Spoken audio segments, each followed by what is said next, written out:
Last class में हमने बताया था कि HTML के जो बेसिक टैग थे, ठीक है, जैसे मीटर टैग था, डेटा लिस्ट था, इन सब टैग को हमने कवर कर दिया HTML का।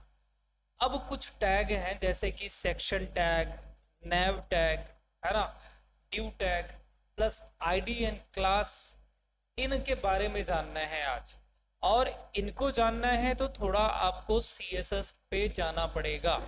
तो अभी हम HTML को, मतलब जो पढ़ना है हमको, जो HTML के गिने चुने टैग रह गए हैं उनको पढ़ने के लिए हमें अब CSS की शुरुआत करनी पड़ेगी। और CSS की हमने वीडियो एक बना के डाली थी, अगर आपने नहीं देखा तो फिर आज आप देखिए। और फिर हम डायरेक्ट उतना डिटेल में नहीं चलेंगे। हम यहाँ पे राइट क्लिक करते हैं, ओपन विथ कोड,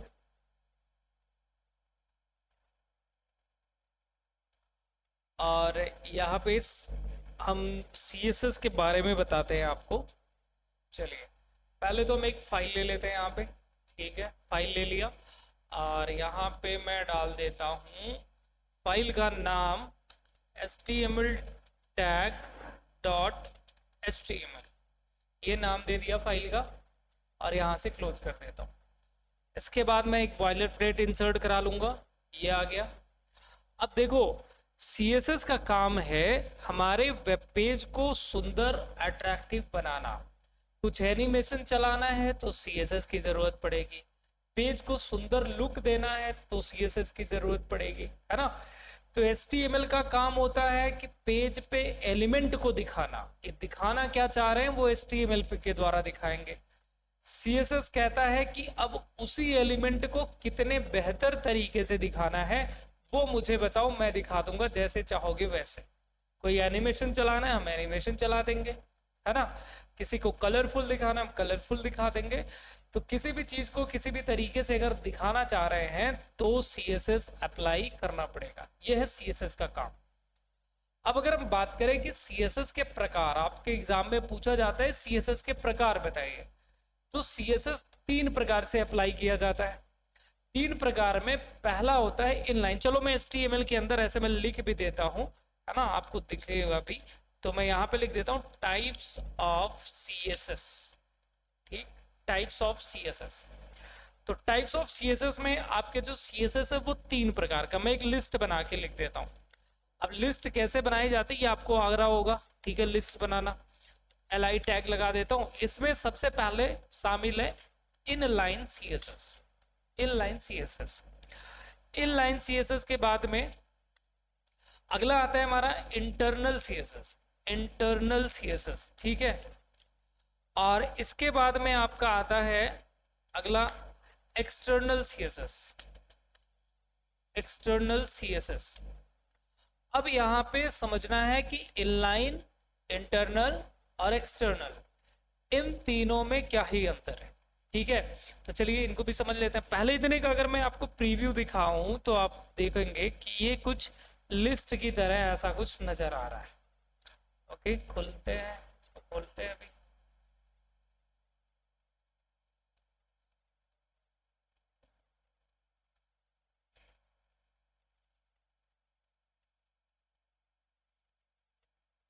ठीक है, तो यहाँ पे आ गया आपका टाइप्स ऑफ CSS। यहाँ पे इनलाइन, एक चीज तो यहाँ पे देखो गलत है यार, गलत गलत गलत गलत, यहाँ पे आई होना चाहिए था। ठीक है, तो यहाँ पे हमारा हो गया इनलाइन CSS, इंटरनल CSS, और तीसरा हमारा कौन सा है, एक्सटर्नल CSS।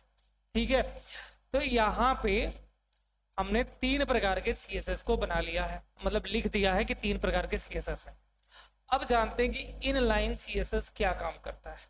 तो अगर हम बात करें इनलाइन CSS की, तो वो CSS जो हमारे HTML टैग के अंदर लिखा जाता है। ठीक है, HTML टैग के अंदर लिखा जाए CSS का कोड, उसे बोला जाता है इनलाइन CSS। और HTML टैग यानी ओपनिंग टैग के अंदर लिखा जाएगा। अब जैसे देखना बहुत ध्यान से, यहाँ पे हमने एक हेडिंग दिखा दिया है टाइप्स ऑफ CSS। ठीक, एक हेडिंग नजर आ रही है। मैंने कहा इसी हेडिंग का जो कलर है, फॉन्ट का जो कलर है, वो मुझे रेड कलर दिखाना है। फॉन्ट का कलर रेड दिखाना है। अब उसके लिए मुझे जब भी कलर वगैरह उस पर अप्लाई करने की बात आएगी तो मुझे क्या अप्लाई करना पड़ेगा, CSS। और अभी हम देखने वाले हैं इन लाइन CSS को। तो अगर मुझे इसके ऊपर कलर अप्लाई करना है वो भी इन लाइन के थ्रू, तो देखो कैसे होगा। तो हम अपने H1 का जो हमारा ओपनिंग टैग है, उस ओपनिंग टैग के अंदर जाएंगे, एक एट्रीब्यूट लगाएंगे स्टाइल के नाम से, स्टाइल। ठीक है, ये हमारा एक एट्रीब्यूट लग गया। इस एट्रीब्यूट के लगने के बाद अब हम यहाँ पे अपने प्रॉपर्टी को लिखेंगे। ठीक है, स्टाइल क्या है, एट्रीब्यूट है, इक्वल टू लगा दिया, डबल इन्वर्टर कॉमा ओपन कर दिया। अब जैसे फॉन्ट का कलर बदलना है, ठीक, तो फॉन्ट का कलर बदलने के लिए हम यहाँ पे कलर नाम की एक प्रॉपर्टी लगाते हैं। प्रॉपर्टी का नाम लिखना है, फिर कॉलन लगा देना है, शिफ्ट के साथ में कॉलन। ठीक है, कॉलन लग गया। कॉलन लगने के बाद अब आप जो भी उसकी वैल्यू पास करेंगे, जैसे रेड, ग्रीन, ब्लू, जो भी आपको अप्लाई करना है, हमको अप्लाई करना है रेड कलर, और सेव करेंगे। ठीक है, अच्छा, रेड कलर भी वहां पे दिखाई देगा आपको। और सेव करके हम यहाँ पे आते हैं, तो ये देखिए रेड कलर हो गया, हमने पहला इनलाइन CSS कोड लिख लिया। ठीक है, दूसरी प्रॉपर्टी भी देख लेते हैं। मान लीजिए हमें इसमें बैकग्राउंड कलर देना है। मैंने कहा बैकग्राउंड कलर इसको दे दो ग्रीन कलर या ब्लैक कलर दे दो। तो चलिए, अगर मुझे इसको बैकग्राउंड कलर देना है, तो देखो फिर से एक बार बताता हूँ, ये हमारा क्या है, स्टाइल क्या है हमारा, क्या है, ये एट्रीब्यूट है। ये क्या है हमारा, कलर है, सॉरी यह प्रॉपर्टी है। और यहाँ पे कॉलन लगने के बाद जो हमने पास किया ये वैल्यू है। इसके बाद हम यहाँ पे सेमी कॉलन लगा देंगे, सेमी कॉलन। वैल्यू देने के बाद सेमी कॉलन लगाना है। सेमी कॉलन लगाने के बाद अगली प्रॉपर्टी दे देनी है। तो अगली प्रॉपर्टी, जैसे मैंने कहा बैकग्राउंड कलर मुझे देना है, तो मैं यहाँ पे बैकग्राउंड डैश कलर। ठीक है, बैकग्राउंड, जब भी दो शब्द वाली प्रॉपर्टी होगी ना, तो बीच में डैश लग जाएगा। ठीक है, याद रखना। तो बैकग्राउंड डैश कलर, फिर कॉलन, और वापस मैंने कहा कि मुझे वैल्यू पास करनी है ब्लैक, और वैल्यू देने के बाद कौन सा निशान लगेगा, सेमी कॉलन। अब हम यहाँ पे आते हैं, तो ये देख रहे हैं हम, फर्स्ट क्लास अप्लाई हो गया, है ना। ये हुआ इन लाइन CSS। ठीक है, अब दूसरी चीज देख लेते हैं। अब हम बात करेंगे इंटरनल CSS। अभी मैं बता रहा हूं कि कैसे CSS अप्लाई किया जाता है, ये आप सीख रहे हो। ठीक है, कैसे CSS के कोड को लिखा जाता है, ये आप सीख रहे हो। तो इन लाइन आप जान गए कि इन लाइन कैसे लिखना है। ऐसे सारी प्रॉपर्टी देते जाएंगे, वैल्यू देते जाएंगे, और होता चला जाएगा। लेकिन इसका एक डिसएडवांटेज, ये डिसएडवांटेज ये है, मान लीजिए ऐसे हमारे पास में 5 H1 है, और पांचों H1 के अंदर मैंने कहा यही सेम इफेक्ट देना है, पांचों H1 में, पांचों हेडिंग में। अब सेम इफेक्ट देना है तो क्या करना पड़ेगा भाई, 5 के 5 जो हमारे हेडिंग टैग है, सब के अंदर जाकर के ये कोड कॉपी पेस्ट करना पड़ेगा, है ना, जिससे हमारा कोड बार बार रिपीट होगा, है ना, काफी लंबा चौड़ा कोड हो जाएगा, और ये ज्यादा सही नहीं रहता। मान लो ऐसे ही 50 हमारे पास H1 है, 50 को मुझे यही चीज देना है, तो 50 बार मुझे पेस्ट करना पड़ेगा जा करके। ठीक है, ज्यादा सही मेथड नहीं होगा। अब थोड़ा सा इससे एडवांस पढ़े अगर, तो हम आ जाते हैं अपने इंटरनल CSS। इंटरनल CSS का जो कोड होगा वो हेड टैग के अंदर लिखा जाएगा, हेड टैग के अंदर। तो हमारा ये रहा हेड टैग यहाँ पे, और यहाँ पे ये टाइटल टैग हमने लिख करके क्लोज कर रखा है। इसी के नीचे हम चलते हैं, और यहीं पे हम वापस अपना स्टाइल नाम का अब यहाँ पे टैग लगेगा, स्टाइल टैग। तब ब्राउजर समझ पाता है कि यहाँ पे CSS कोड लिखा गया है।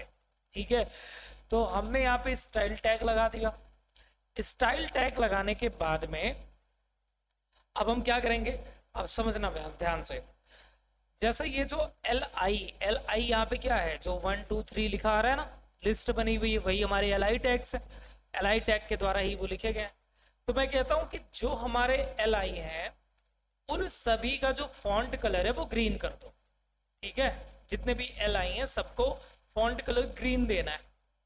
अब यहाँ पे क्या तरीका होगा लिखने का, अब एक चीज बहुत ध्यान से आपको समझना है, इंटरनल और एक्सटर्नल, इनको लिखने का मेथड बिल्कुल सेम है, बस सिर्फ अंतर इतना होगा, एक्सटर्नल में एक अलग CSS की फाइल बनेगी, अलग CSS फाइल बनने के बाद वहां पे ये स्टाइल नाम का एट्रीब्यूट नहीं लगाया जाएगा क्योंकि वो अलग CSS फाइल ही रहेगी। बाकी जैसे यहां कोड लिखेंगे वैसे ही उसके अंदर कोड लिखा जाएगा, ठीक है।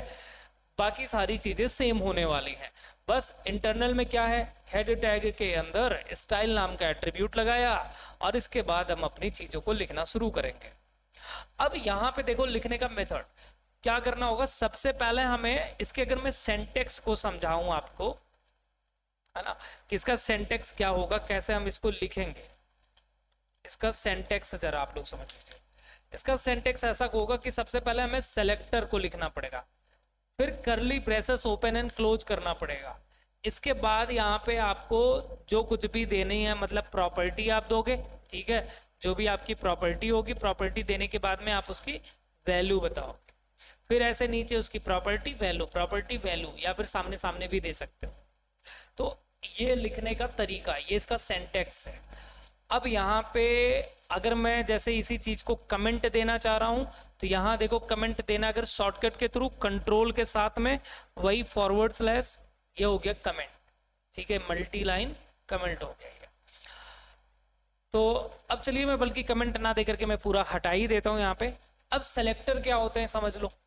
सेलेक्टर आपके वो हैं जिनके द्वारा आप अपने एलिमेंट को टारगेट कर रहे हो, जिनके द्वारा एलिमेंट को टारगेट किया जाता है वही आपके सेलेक्टर कहलाते हैं। जैसे मुझे इस लाइन को इस लाइन को इस लाइन को टारगेट करना है। अब ये सारे शब्द किसके अंतर्गत लिखे गए हैं, li टैग के अंतर्गत लिखे गए हैं। तो मैं यहाँ पे li का नाम लिख दूंगा, यहाँ पे ये मेरा सेलेक्टर हो गया। अब मैं पूछूं कौन सा सेलेक्टर इस्तेमाल किया, तो हम बोलेंगे टैग सेलेक्टर, हमने टैग का नाम लिखा है। ना बोलो, ये नहीं बोलोगे आप कि li सेलेक्टर, नहीं, टैग सेलेक्टर, हमने टैग का नाम लिख दिया है। तो कौन सा सेलेक्टर हुआ, टैग सेलेक्टर हुआ, ठीक है। टैग में किस टैग को हम टारगेट कर रहे हैं, li टैग को। अगर हम इस तरीके से li लिख दिए, ठीक है, इस तरीके से li लिख दिए, और इसके बाद अब हमारे वेब पेज पे, इस पूरे पेज में जितने भी li होंगे, चाहे 100 रहे, 200 रहे या 1000 रहे, जितने भी रहे, वो सब के सब टारगेट हो जाएंगे। मैंने कहा इनको कलर दो ग्रीन, तो अब मैं बस यहाँ पे सेलेक्टर लिखा, फिर मैं अपनी प्रॉपर्टी लिखूंगा बिल्कुल वैसे इन लाइन की तरह प्रॉपर्टी, और इसके बाद में मैं वैल्यू पास कर दूंगा ग्रीन, ठीक है। देखो प्रॉपर्टी लिखा, कॉलन लगाया, वैल्यू दिया, सेमीकॉलन लग गया। इस पूरे एरिया को डिक्लेरेशन बोलेंगे। इस करली ब्रेसेस के अंदर जो भी लिखा जाएगा डिक्लेरेशन कहलाएगा, समझ गए, डिक्लेरेशन होगा। तो वापस जान लो, आपको इंटरनल CSS लगाना है तो क्या करना होगा, हमें इंटरनल CSS लगाने के लिए यहाँ पे हमको क्या करना पड़ेगा, स्टाइल नाम का टैग लगाना है। स्टाइल टैग के बाद पे सेलेक्टर यूज कर लेना है जिसको भी टारगेट कर रहे हो, ठीक है। हमने यहाँ पे टैग सेलेक्टर इस्तेमाल किया और टैग में li को टारगेट किया है। करली ब्रेसेस ओपन एंड क्लोज कर देना है, जो कि ये बताता है कि इसको टारगेट करने वाली ये टारगेट है और इसके ऊपर इतनी जो करली ब्रेसेस के अंदर लिखे गए हैं वही प्रॉपर्टी अप्लाई करना है। हमने प्रॉपर्टी इस्तेमाल किया कलर, जो कि किस लिए है, फॉन्ट के कलर के लिए होगा, और इसके बाद वैल्यू दे दी हमने ग्रीन। अब चलिए सेव करके हम वापस यहाँ आते हैं, तो देखो जितने li थे सब के सब टारगेट हो चुके, है ना। तो बड़े आराम से हमने li को टारगेट किया, और टारगेट करने के बाद यहाँ पे कुछ इस तरीके से कलर वगैरह अप्लाई करा दिया। अब ये तो हो गए इंटरनल CSS कैसे लगाते हैं, इंटरनल CSS ऐसे लगाते हैं। चलिए थोड़ा सा कुछ और भी चीजें ले लेते हैं। जैसे हमने यहाँ पे एक पैराग्राफ ले लिया, पैराग्राफ लेने के बाद में मैं इसके अंदर कुछ मैटर इंसर्ट करा देता हूँ। ये मैटर आ गया है। अगर हम देखेंगे तो ये ऐसा नजर आ रहा है। हमने कहा यार इसको, इसके पीछे बैकग्राउंड कलर दे दो, ब्लू कलर दे दो।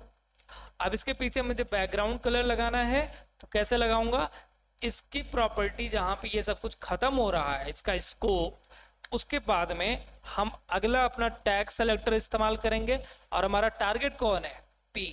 तो हम किसको लिखेंगे, P को, करली ब्रेसेस ओपन एंड क्लोज करेंगे। बैकग्राउंड कलर देना है तो कौन सी प्रॉपर्टी लग जाएगी, बैकग्राउंड डैश कलर, ठीक है। बैकग्राउंड, और याद रखना कलर की स्पेलिंग जो लिख रहे हैं वही लिखना, COLOUR नहीं लिखना है, ठीक है, ये स्पेलिंग लिखना है। और इसके बाद में फिर इसमें वैल्यू पास कर दो, जैसे कि मुझे यहाँ पे ब्लू पास करना है। अब ब्लू लिख रहे हैं तो ये कुछ सजेशन में भी यहाँ पे नीचे दे रहा है, ठीक है, देख रहे हैं आप। तो मान लीजिए मुझे ये वाला ब्लू चाहिए, मैंने ले लिया यहाँ पे, और यहाँ देख रहे हैं तो ये ब्लू कलर अप्लाई हो गया, ठीक। तो आपको इतना समझ में आया कि इनलाइन CSS कैसे अप्लाई करते हैं और CSS का काम क्या है, ठीक है, हमारे वेब पेज को सुंदर बना रही है। और ये समझ में आया होगा कि इनलाइन कैसे लिखा जाता है, किसे कह रहे हैं, और इंटरनल कहाँ लिखा जा रहा है, कैसे काम कर रहा है। ओके, अब समझ लेते हैं एक्सटर्नल CSS के बारे में। तो एक्सटर्नल CSS जैसा हमने कहा कि एक अलग CSS की फाइल बनेगी। तो हम क्या कर रहे हैं, यहाँ पे वापस इधर आते हैं और यहाँ प्लस पे क्लिक करते हैं और यहाँ एक अलग CSS फाइल बना लेते हैं। नाम कुछ भी दे सकते हो आप फाइल का, मैं नाम देता हूँ स्टाइल, लेकिन याद रखना कि आपको एक्सटेंशन .css रखना है, ठीक है। नाम आप ABCDXYZ जो मर्जी देना है दो, लेकिन एक्सटेंशन नेम .css ही रखना है। और एंटर बटन प्रेस कर दिया, ये आ गई हमारे पास CSS फाइल। अब मैंने कहा बिल्कुल इंटरनल की तरह ही है ना, बस यहाँ स्टाइल नहीं लिखना, क्योंकि ये स्टाइल तो पूरी सीट ही है। अब जैसे कि मैं यहाँ पे मान लो वही P को टारगेट कर रहा हूँ, यहाँ पे ये हमारा P था, ठीक है, यहाँ मैंने बैकग्राउंड कलर दिया, मैं इसके ऊपर यहाँ पे इसमें टारगेट कर रहा हूँ, अब की बार P को टारगेट कर लिया। मैंने कहा उसका कलर जो है, कलर यानी फॉन्ट कलर, फॉन्ट कलर को येलो कर दो। चलिए येलो कर दिया। यहाँ आते हैं और यहाँ पे क्या ही मिस्टेक आ रही है, एक चीज देखो बताना ही भूल गया, उसके लिए सॉरी भाई। ऐसा है कि हमने यहाँ पे एक फाइल तो बना ली, ठीक है, टारगेट वारगेट भी कर लिया, बट ये यहाँ पे अप्लाई नहीं हुआ। रीजन ये है क्योंकि अभी हमने इस फाइल को अपने HTML फाइल के साथ में लिंक नहीं किया। हो सकता है ये गलती आपसे भी हो।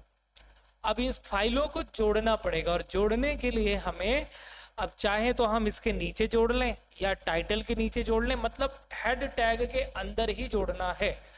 तो हेड टैग के अंदर हम एक टैग लगाएंगे, लिंक नाम का टैग, और ये एक इम्पटी टैग है इसलिए क्लोज नहीं होगा।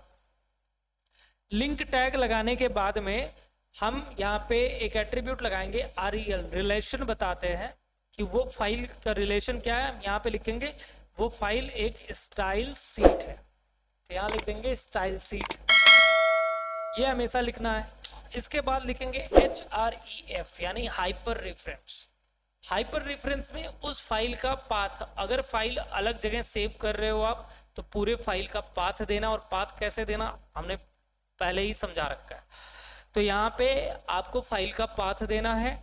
फाइल पाथ तब देंगे जब फाइल अलग जगह है, सेम जगह अगर है फाइल तो बस फाइल का नाम लिख देना यहाँ पे, फाइल का नाम और एक्सटेंशन नेम .css, बस हो गया। अब सेव करते हैं और रिफ्रेश करके यहाँ पे देखें तो ये हमको येलो कलर मिल गया, ठीक है। अब बिल्कुल ऐसे इसमें भी अपना सेलेक्टर इस्तेमाल करेंगे, प्रॉपर्टी लगाएंगे और वैल्यू देंगे। अभी बस हमने कॉन्सेप्ट ये समझाया कि CSS कितने प्रकार के हैं और कैसे ये लिखे जाते हैं, ये इतना समझाया हमने। हमने आपको प्रॉपर्टी वगैरह के बारे में भी कोशिश नहीं किया कि मैं आपको प्रॉपर्टी समझाऊं, नहीं, बस मुझे दिखाना था कि कैसे CSS लगाया जाता है। बाकी डिटेल में एक एक प्रॉपर्टी को समझने वाले हैं। अब यहीं पे हमने ये जान लिया सेलेक्टर क्या है। अब यहीं पे एक और सेलेक्टर आप जान लो ID सेलेक्टर के बारे में, कि ID सेलेक्टर क्या काम करता है। और इसको समझाने के लिए मैं ना ये सब कुछ हटा देता हूँ। अब मैं मान के चलता हूँ कि ये इतना आपको आ गया होगा, ठीक है। ये आप स्क्रीनशॉट वगैरह ले लेना वीडियो से, और मैं यहाँ से इंटरनल CSS को हटा देता हूँ, और या फिर मैं ऐसा करता हूँ हटा के ना यहाँ पे मैं कमेंट दे देता हूँ, ठीक है। यहाँ पे मैंने इसको कमेंट दे दिया ताकि ये काम ना करे। जो कमेंट होता है वो ब्राउजर के द्वारा इग्नोर कर दिया जाता है, वो काम नहीं करता, ठीक है। इसको मुझे हटाना पड़ेगा, ठीक है। या फिर चलो इसको H1 को ऐसे ही रहने देते हैं, कोई दिक्कत वाली बात नहीं, H1 ऐसे ही रहने देते हैं। अब हम सारा काम अपना एक्सटर्नल CSS की मदद से करेंगे। और एक चीज जान लो, अगर आपसे पूछा जाए कि सबसे बेटर कौन सा रहेगा किस प्रकार के सीएसएस को अप्लाई करना चाहिए, तो सबसे ज़्यादा जो सही होता है वो है हमारा एक्सटर्नल सीएसएस। ठीक है, इसका इस्तेमाल हम मल्टीपल फाइलों में कर सकते हैं, और भी इसकी बहुत सारी खूबियां हैं, धीरे धीरे सारी चीज़ें आप समझोगे। अब आते हैं हम वापस और समझते हैं आईडी क्या होती है। अब बहुत ध्यान से समझना, क्योंकि अगर आप एक वेब पेज बना रहे हो, ऐसा हो नहीं सकता कि एक कंप्लीट वेब पेज बनाने में कि आपको आईडी और क्लास की ज़रूरत ना पड़े। ये बहुत ही इंपॉर्टेंट चीज़ें हैं, आईडी और क्लास। आईडी क्लास को समझाने के लिए मैं आपको एक एग्जाम्पल के थ्रू समझाता हूँ। ठीक है, मान लीजिए कि आप एक क्लास में हैं, एक क्लास के आप टीचर हैं, उस क्लास में 5 लड़के हैं। ठीक है, और पांचों लड़कों के नाम हम एक मान लेते हैं कि पांचों लड़कों का नाम यहाँ पे कुछ भी XYZ नाम है इनका। चलो मान लिया इनका नाम है पीटर, सबका पांचों लड़कों का नाम पीटर है। 4 ही तो बना, एक और बना लेते हैं। ठीक, पांचों का नाम पीटर है। अब अगर हम पीटर को कभी बुला रहे हैं क्लास में कि पीटर, तो पीटर में भैया पांचों पीटर खड़े हो जा रहे हैं, यस सर बताइए क्या है ना। तो ये मामला गड़बड़ हो जा रहा है। हमको बुलाना मान लो सिर्फ इसको था, लेकिन हम क्या कर रहे हैं, जैसे पीटर शब्द बोल रहे हैं, पांचों को पांचों एक्टिव हो गए, हाँ जी बता दीजिए क्या काम करना है। ऐसे में बड़ी प्रॉब्लम हो रही है। अब हमने क्या किया यहाँ पे, अब इनको नाम से बुलाना बंद कर दिया। हमने कहा भैया तुम पांचों को एक एक हम आईडी दे देते हैं, एक एक रोल नंबर दे देते हैं।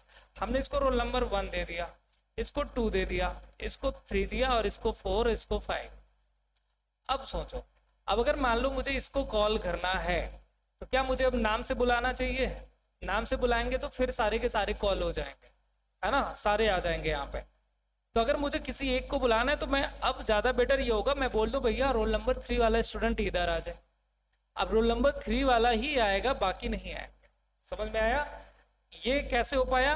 क्योंकि हमने इनको एक यूनिक नंबर दे दिया, यूनिक आईडी दे दी, जिससे अब बस वही स्टूडेंट आ रहा है हमारे पास जिसके रोल नंबर द्वारा हम उसको कॉल कर रहे हैं। हमने कहा रोल नंबर 5 ये आ गया, बाकी बैठे हैं। रोल नंबर 1 ये आया, बाकी बैठे हैं। सेम वही चीज हम यहाँ पे फॉलो करेंगे, यही कॉन्सेप्ट। अगर ये अभी क्या है कि ये सारे के सारे किस में लिखे गए हैं? LI के अंदर। तो जैसे ही मैं LI को कॉल कर रहा हूं, तो तीनों के तीनों कॉल हो जा रहे हैं, है ना। तो मैं क्या कर दूं भाई, मैं इनको भी एक आईडी दे दूं, जैसे इनको आईडी दिया था ऐसे ही अलग अलग आईडी दे दूं। अब एक चीज और समझ लो, जैसे मान लो यहाँ एक स्टूडेंट है जिसका रोल नंबर 1 हो गया है, तो कल को अगर कोई और एक स्टूडेंट आ रहा है, क्या उसका रोल नंबर 1 हो सकता है? नहीं। आईडी जो होती है वो हमेशा यूनिक रहती है, वो हमेशा अलग रहेगी। एक आईडी किसी को मिल गई, दोबारा वो आईडी किसी को नहीं मिल सकती। ठीक है, वो आईडी उसकी अलग होगी अगले पर्सन की। सेम उसी प्रकार से यहाँ पे भी अगर हम एक आईडी किसी को असाइन करेंगे, तो वो आईडी किसी दूसरे पर्सन को असाइन नहीं करना है, सबकी आईडी अलग अलग देनी है। और आईडी की जरूरत कब पड़ेगी? जब हमें अपने एलिमेंट को, सेम एलिमेंट जो कि हैं, जैसे LI है सारे के सारे, तो इनको मुझे अगर अलग अलग टास्क परफॉर्म कराना है, जैसे मैंने कहा इसका कलर रेड करो, इसका कलर ग्रीन करो, इसका कलर ब्लू करो, तीनों पे 3 प्रकार की स्टाइल अप्लाई करा दो। अब तीनों को अलग अलग स्टाइल देना है, तो जाहिर सी बात है कि मुझे इनको LI देना, आईडी देना पड़ेगा, और आईडी के द्वारा कॉल करना पड़ेगा, तब जाकर के मैं इनको अलग अलग टास्क दे पाऊंगा, है ना। तो चलिए आप समझते हैं कि ये चीज कैसे दिया जाएगा आईडी। तो आईडी आपको समझ में आया होगा कि आईडी क्या काम करता है। तो जैसे अगर मान लीजिए कि मैंने कहा इन तीनों को मुझे अलग अलग कलर देना है, तो मैं क्या करने वाला हूं, यहाँ पे आईडी नाम का एक एट्रीब्यूट लगाऊंगा। आईडी देने का तरीका समझो। आईडी जो भी आप दोगे, पहला रूल कि आईडी कभी भी डुप्लीकेट नहीं हो सकती, कि एक को दे दिया फिर दूसरे को भी वही आईडी दे रहे हो, ये ऐसा नहीं करना है। अगला रूल ये है कि आईडी जब भी दोगे तो पहले आप नंबर नहीं लिखोगे, पहले आप यहाँ पे हमेशा इस तरीके से अल्फ़ाबेट वगैरह यूज करो, ज़्यादा सही रहेगा। ठीक है, जैसे मैंने इसको आईडी दे दिया A1, ठीक है, इसको मैंने आईडी दे दिया है A1। यहाँ पे आगे चलते हैं, इसको आईडी दे देते हैं A2, और इसको आईडी दे देते हैं हम आईडी इक्वल टू, इसके बाद इसको दे दिया हमने A3। सबको अलग अलग आईडी हमने पकड़ा दिया। अब जैसे मैंने कहा इसको ग्रीन दो, इसको रेड दो, किसी को कुछ दो, है ना। तो चलिए हम वापस अपने आते हैं यहाँ पे CSS में। अब A1 वाले को टारगेट करेंगे। अब हम यहाँ पे आईडी सेलेक्टर इस्तेमाल करेंगे, अब टैग सेलेक्टर नहीं, अब हम किसको द्वारा टारगेट कर रहे हैं, आईडी के द्वारा। तो एक होता है आईडी सेलेक्टर, और आईडी सेलेक्टर को जब भी लिखेंगे तो हैश सिंबल के साथ। या आपके ओ लेवल एग्जाम में पूछा जाएगा कि किस चीज को हैश सिंबल के साथ में टारगेट किया जाता है, या ऐसे पूछ सकता है कि आईडी को कौन से सिंबल के द्वारा टारगेट किया जाता है, हैश सिंबल। हैच लगा करके हम यहाँ पे लिख देंगे A1, और यहाँ पे फिर curly braces open and close and enter. ठीक है। अब यहाँ पे हमने कहा कि जो A1 है उसका जो कलर है, कलर वो रेड कर दो। ठीक है, वो रेड कर दो। तो क्या सारे LI हमारे रेड कलर में हुए होंगे? नहीं, यहाँ पे सिर्फ वही रेड कलर में हुआ जिसकी आईडी क्या थी, हमारी A1 थी। चलिए वापस आते हैं, हम A2 को टारगेट कर लेते हैं। हैशटैग A2 को ले लिया हमने। अच्छा एक चीज और देखेंगे, अगर हम स्मॉल लेटर में लिख देते हैं तो क्या ये उठा रहा है कि नहीं उठा रहा। हमने कलर यहाँ पे ग्रीन दे दिया। ठीक है, आपसे पूछा जा सकता है कि क्या ये जो आईडी वगैरह होती हैं ये हमारी केस सेंसिटिव होती हैं, तो रिजल्ट आपके सामने है। हमने आईडी कैसे लिखा था, A2 को कैपिटल लेटर में, टारगेट कर रहे हैं कैसे, स्मॉल लेटर में। तो ये नहीं उठा रहा, क्यों नहीं उठा रहा, क्योंकि आईडी जो होती है वो केस सेंसिटिव होती है। ठीक है, अगर A कैपिटल है तो यहाँ पे भी A कैपिटल होना चाहिए, और ये उठा लिया। ठीक है, तो यहाँ पे हमने देखा कि इस तरीके से हम अलग अलग चीजें उनके ऊपर अप्लाई कर पा रहे हैं। यहाँ पे A3 को लिया, और इसके बाद फिर हमने कलर दे दिया, हमने कहा इनको ब्लू कलर दे दो, तो ये ब्लू कलर आ गए। तो तीनों को हमने रंग बिरंगा बना लिया, अलग अलग स्टाइल अप्लाई करा दी। अब एक चीज और समझ लेते हैं थोड़ा सा, जैसे कि चलिए अब यहाँ पे आईडी आपने देख लिया, ठीक है। अब क्लास को भी समझ लो आप, आईडी हो गया क्लास। अब क्लास क्या है, तो क्लास तब यूज किया जाता है जब हमें, जैसे हमारे पास में ये मल्टीपल एलिमेंट है। अब मैंने कह दिया कि जो ये 1 वाला है और 2 वाला है, .1 और .2, इनके पीछे मुझे जो है मान लीजिए कि येलो कलर का बैकग्राउंड लगाना है। किसके पीछे, 1 और 2 को ना ले, 3 ले लें, सॉरी 1 और 3 वाले पॉइंट के पीछे बैकग्राउंड कलर येलो होना चाहिए। तो अगर हमारे पास ऐसे एलिमेंट हैं जिनको हम सेम प्रॉपर्टी देना चाह रहे हैं, सेम प्रॉपर्टी, जैसे कि इनलाइन को मुझे सेम प्रॉपर्टी देना है, और एक्सटर्नल इनको सेम प्रॉपर्टी देना है। तो अगर कई ऐसे एलिमेंट है जिनको सेम प्रॉपर्टी देना चाह रहे हो ना, तो उनको क्लास दे दो, और क्लास सेम रहता है। जैसे एक क्लास के अंदर बहुत सारे स्टूडेंट आ सकते हैं, वैसे ही यहाँ पे भी क्लास इक्वल टू लिख करके जो भी क्लास देना चाह रहे हो आप, जैसे मैंने यहाँ पे क्लास दे दिया, क्लास का नाम मान लीजिए हो गया हमारा, यहाँ पे क्लास का नाम AA रख देते हैं। ओके, ऐसे फिर इसके अंदर भी आएंगे, क्लास इक्वल टू AA। चूंकि सेम प्रॉपर्टी देना है तो क्लास मुझे सेम सेम रख देना है दोनों में। अब क्या होगा, अब मैं यहाँ पे क्लास सेलेक्टर इस्तेमाल करूंगा। क्लास सेलेक्टर को हमेशा डॉट के द्वारा शुरू किया जाता है, डॉट। इसके बाद अपने सेलेक्टर का नाम, डॉट लिख करके सेलेक्टर का नाम, curly braces open and close हुआ, एंटर प्रेस करेंगे, और यहाँ पे जो भी चीज कराना चाह रहे हो आप वो प्रॉपर्टी लिख दो। जैसे कि हमने कहा बैकग्राउंड कलर इनका येलो करना है, तो बैकग्राउंड कलर येलो आ गया, लीजिए। ठीक है, दोनों के ऊपर अप्लाई हो गया। तो दोनों को मैंने एक बार में कैसे टारगेट किया, क्लास के द्वारा, नहीं डॉट फिर क्लास का नाम देना है। ठीक है, तो क्लास के द्वारा मैंने एक बार में टारगेट कर लिया। ऐसे जितने भी एलिमेंट हैं जिनको सेम इफेक्ट देना है उनको क्लास दे दो। अब जैसे इन्हीं दोनों पे मुझे बॉर्डर अप्लाई करना है, तो मैं कैसे लिखूंगा, बॉर्डर। ठीक है, बॉर्डर एक प्रॉपर्टी है, ठीक है, और ये शॉर्ट हैंड प्रॉपर्टी। आपसे पूछा जाए कि बॉर्डर कैसी प्रॉपर्टी है, शॉर्ट हैंड। शॉर्ट हैंड इसलिए है क्योंकि हम बॉर्डर लिख करके इसी के अंदर बॉर्डर कैसा होगा ये बताते हैं, बॉर्डर की चौड़ाई कैसी होगी ये बताते हैं, बॉर्डर का कलर कैसा होगा ये भी हम बता देते हैं। इसलिए ये शॉर्ट हैंड प्रॉपर्टी है। सबसे पहले बॉर्डर की स्टाइल बताते हैं कि बॉर्डर कैसा होगा, तो हम लिखते हैं यहाँ पे सॉलिड। ठीक है, सॉलिड का मतलब सीधी लाइन आएगी, सॉलिड। इसके बाद में बॉर्डर की विड्थ बताते हैं, हमने कह दिया बॉर्डर जो होगा वो 10 पिक्सल होगा, 10 पिक्सल मोटा होगा स्पेस।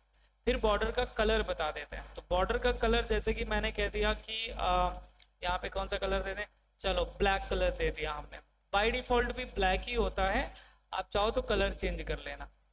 तो ये देखो आप बॉर्डर लग गया, समझ में आई बात। अगर मुझे यहीं पे इनके थोड़ा सा कर्व कराना है, इस तरीके से कर्व कराना है, तो मैं यहाँ पे एक और प्रॉपर्टी बता देता हूँ जो कि है बॉर्डर रेडियस। अब दो शब्द हैं तो बीच में डैश लग जाएगा, ठीक है, बॉर्डर रेडियस।